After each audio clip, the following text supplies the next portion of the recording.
querido aluno, querida aluna, tudo bem com vocês?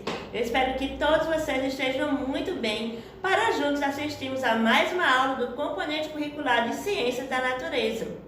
E hoje nós vamos estar falando sobre matéria e as suas transformações. Vamos lá?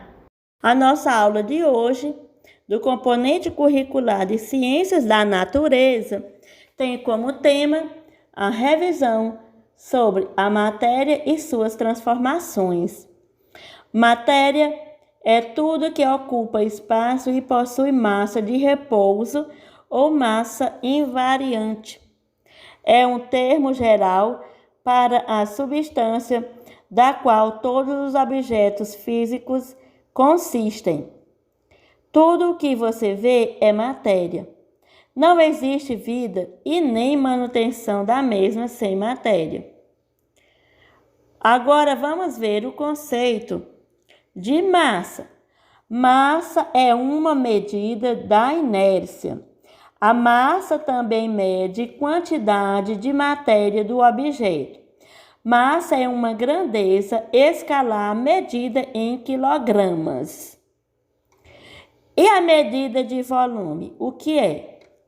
Quando falamos em volume, estamos nos referindo ao espaço ocupado por um corpo sólido, por um líquido ou por um gás. Agora vamos relembrar que até o momento nós falamos de massa, nós falamos de matéria e nós falamos de volume. E agora eu quero te chamar a atenção para revisarmos sobre os estados físicos da água. Eu posso dizer para você que nós encontramos a água no estado sólido, líquido e gasoso. A água no estado sólido ganha forma e consistência. No estado líquido, ela é como nós vemos nas fontes, a água que bebemos, na nossa torneira. E no estado gasoso é aquela que sofreu alteração de temperatura, foi aquecida e está em estado de evaporação de vapor. Mas atenção, quando a água está no estado gasoso e ela passa para o líquido, nós chamamos essa mudança de condensação ou liquefação. Quando a água está no estado líquido e passa para o gasoso, nós chamamos de vaporização. Quando a água está do líquido e passa para o sólido, nós chamamos de solidificação. E quando ela passa do sólido para o líquido, nós chamamos de fusão. E do sólido diretamente para o gasoso, nós chamamos de sublimação.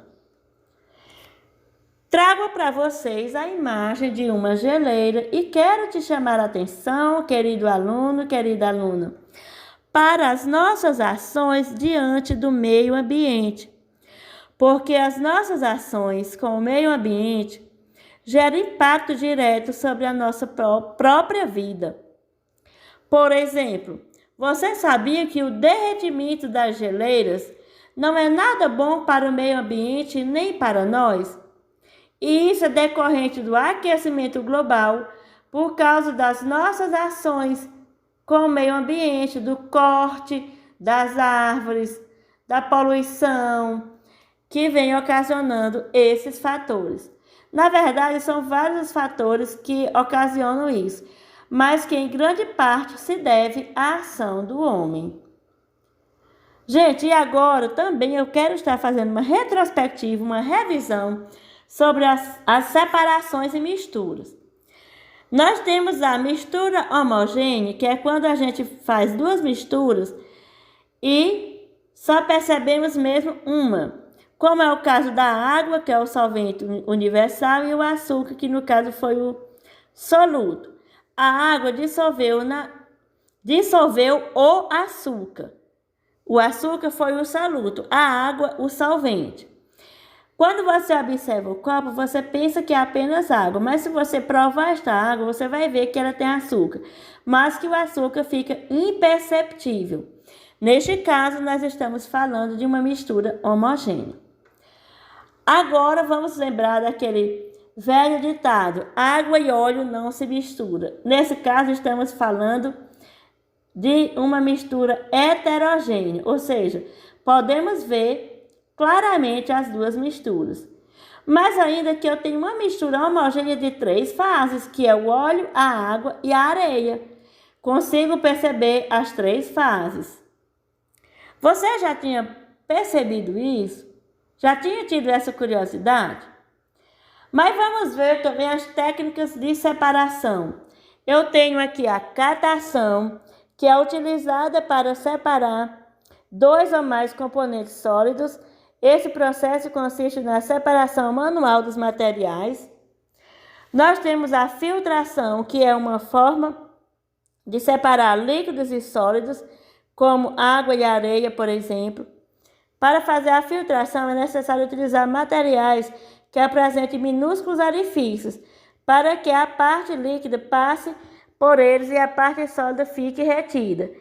É o que ocorre quando coamos o café, que eu trago aqui na imagem para vocês. E nós temos também aqui a separação magnética. Essa separação magnética é usada para separar misturas entre sólidos quando um dos componentes é um metal. O método é baseado na força da atração de um ímã sobre os materiais metálicos.